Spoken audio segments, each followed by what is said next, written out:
Hi, and welcome to 1.2 Trigonometry. So for number 1, you want to find the missing side and round to the nearest tenth. So we have two of our sides, so that means we could do Pythagorean theorem, plug in our numbers, and solve. C is equal to the square root of 10 squared plus 33 squared, and you get 34.5.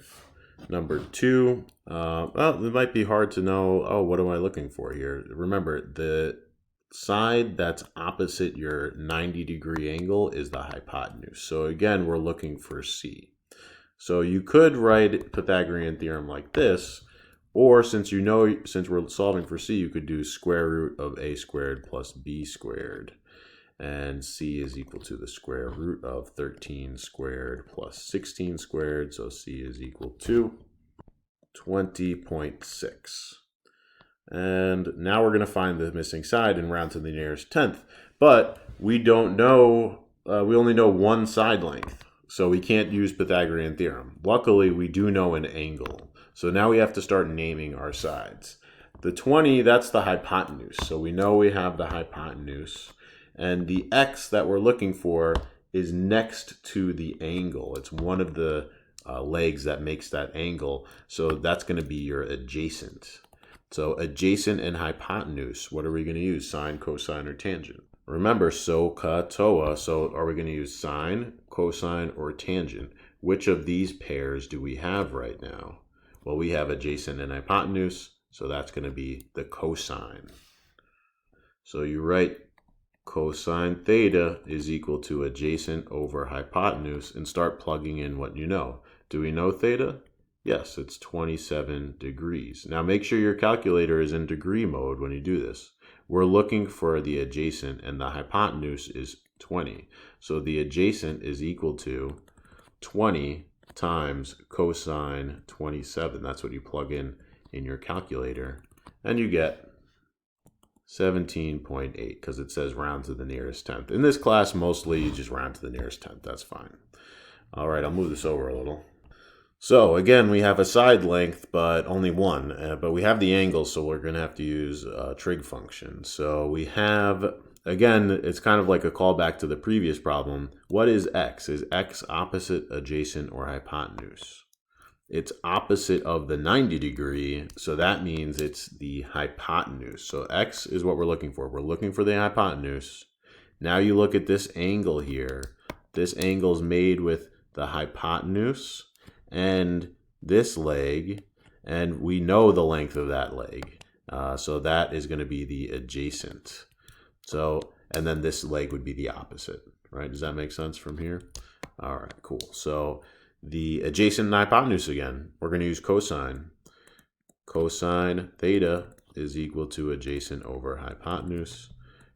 Cosine of 51 degrees. Make sure you're in degree mode. You have to click on mode on your calculator and make sure you're in degree, not radians. So the adjacent is 10. We're looking for the hypotenuse. We could cross multiply now. 10 is equal to h times cosine 51 degrees. So what you're actually going to do is divide by cosine 51 degrees. This cancels out, and you get 10 divided by cosine 51. So your hypotenuse is equal to about 15.9 when you round it. All right, number 5. Here's the angle. This is the adjacent. This is opposite the angle, and this is the hypotenuse, but we don't have the hypotenuse, and they're not looking for it, so we don't care about that right now. So what we have is opposite and adjacent. Opposite and adjacent, sine, cosine, or tangent. SOHCAHTOA, opposite and adjacent is tangent. So we go tan theta is equal to opposite over adjacent.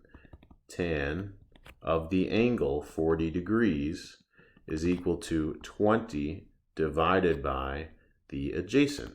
So you cross multiply, you get 20 is equal to a times tan 40 degrees, and then you're going to have to divide by tan 40 to get a by itself. So in your calculator, you're going to do 20 divided by the tangent of 40, and you get 23.8. Okay, so now we got number 6, and it's another weird triangle here. So we have the angle, and that means that this is definitely the adjacent because this one is the hypotenuse, and this is opposite that angle. So this is again opposite. So we're not looking for the hypotenuse there. So we have adjacent, we're looking for opposite. So katoa, we're going to use tangent. Tan theta is equal to opposite over adjacent. Tan of 53 degrees is equal to the opposite over 12. This one's a little easier to solve for because you just cross multiply and then you're done. 12 times tan 53 degrees. You could plug that right in your calculator. Not 50, 53. And you get 15.9. Oops, I'm sorry, that was a little confusing. When I make the circle and I did it again. I just automatically make the theta sometimes. Normally I'm not solving for O's in physics, but I wanted to write it out like that so you could see the opposite. Sorry, I was like automatically writing theta instead of O. It's opposite is 15.9. X is 15.9. I hope I didn't do that before and not realize it. I don't think I did. Find the measure. So now we're looking for the angle. Before they gave us the angle. Now we're looking for the angle. So you know what we're going to have to do? We're going to have to do the inverse operation, inverse sine, inverse cosine, inverse tangent. All right, so that's how we're going to solve for these angles. I'm going to call these theta, right? So if this is the angle that they're looking for, that means this is definitely the opposite. So where that's in the picture. And what is this leg? Is that adjacent? I thought so initially, but then I looked at where the right angle was, and the right angle is opposite of the hypotenuse. So this is the hypotenuse. So we have opposite and hypotenuse. Which function is that? Sine, cosine, or tangent? Opposite and hypotenuse? That's this pair. So we have to use sine. Sine theta is equal to opposite over hypotenuse. So the theta is what we're looking for. We're going to keep that like that. We know opposite is 39, hypotenuse is 44. To solve for this, and I talked about it in the presentation a little bit, we have to do the inverse. We're looking for this variable right now. And to get it isolated, we need to do the inverse operation to isolate that variable. I'll just really quickly make that analogy again. If you have 5x, even plus 2 is equal to 12, okay? How would you solve for x? You need to isolate the variable. So you do the inverse operation step by step. So this is plus 2. What's the inverse of plus? Minus. So whatever you do to one side, you have to do to the other. Now we have 5 times x is equal to 10. Well, the x isn't by itself yet, so let's do the inverse operation. It's times 5, so we have to do the inverse, divide by 5. And whatever we do to one side, if we want to make this equal still, we have to do to the other so that it's equal, and you get x is equal to 2. I wanted to explain it like that because some people forget when do I use inverse sine? You use inverse sine when you're trying to isolate this variable, when you're solving for theta. And I'll write it out kind of like how I wrote this out. So see how I wrote divide by 5 on both sides? I'm going to divide by 5 on both sides by doing the inverse sine on both sides of the equation. Now, I never really write it out like this if I'm doing the actual stuff. But I wanted to show you it's the same idea and kind of access your prior knowledge if you're confused by this. Just like the 5 divided by 5 canceled out, leaving you with the variable, the sine, inverse sine is going to cancel out, leaving you with the variable. So theta is equal to, and then you just plug this right into your calculator. And the inverse function is right where the sine button is, but you have to go second sine. And if you look above where the sine button is, it should say sine to the -1 on your calculator. So you do second sine 39 divided by 44, and you get an angle of 62.4 degrees. Okay, so now that we know kind of how do you do the inverse, let's do the next one. So we're looking for this angle, all right? What legs do we have? Here's the 90 degree. That means this is the hypotenuse. And this side is opposite of the angle. That leg is not touching the angle at all. So now we have opposite and hypotenuse. Are we going to use sine, cosine, or tangent for opposite and hypotenuse? Again, we'll use sine. So sine theta is equal to opposite over hypotenuse. Then we plug in what we know. We're looking for the angle. We know the opposite is 26. The hypotenuse is 33. So again, we'll do the inverse sine, and this is typically how I'll write it out. Sine to the -1 of 26 over 33. Sorry, my handwriting is atrocious right now. But you'll get second sine, 26 over 33, and you get 51.987. So that's 52.0 if I'm rounding to the nearest tenth. All right, let's see if we can do one that's not sine. Number 9. Here's our angle, and we have the hypotenuse again. This is the hypotenuse. And what is the 24? Adjacent or hypotenuse? It's touching the angle. See, the angle's using this and this. So this leg is, I say it's touching it, right? It's adjacent to the angle, as opposed to this one. This leg does not make the angle at all. So this is adjacent. And we have adjacent and hypotenuse. Are we going to use sine, cosine, or tangent? Adjacent and hypotenuse, that's cosine. So we'll write cosine theta